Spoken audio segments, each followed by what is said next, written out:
Je suis optimiste, même si je sais que ça va être difficile de mon temps, que notre génération pourra sortir l'Afrique de cette situation.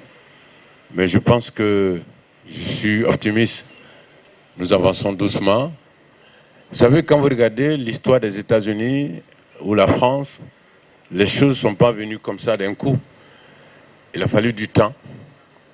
Et il a fallu que des gens soient au combat permanemment. Et il y a des gens qui ont commencé le combat pour que ces pays-là deviennent ce qu'ils sont aujourd'hui. Et ces gens n'étaient même pas vivants quand c'est arrivé.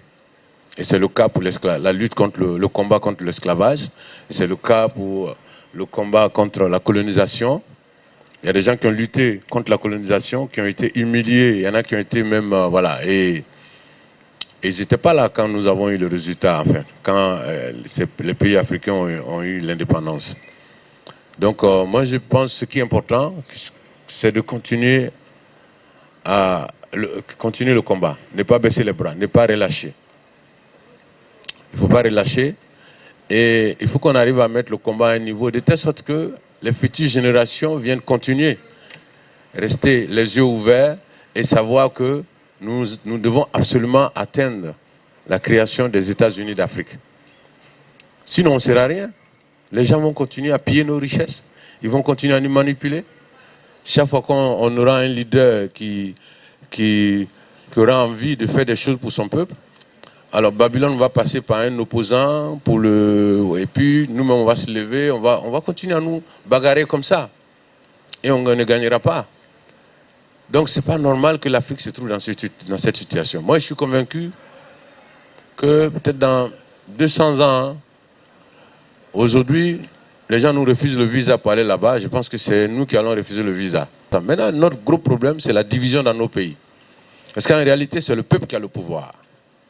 Les dirigeants, ils sont communs. Quand vous regardez au Sénégal, ceux qui sont au pouvoir, ils ne dépassent pas 500. Il y a 500 personnes qui ont le pouvoir. Et puis des millions de personnes suivent. Et ces 500 personnes font ce qu'ils veulent. Et c'est parce que les millions de personnes sont divisées. Si les millions de personnes se mettent ensemble, alors les 500 personnes vont se redresser. Ça, c'est sûr.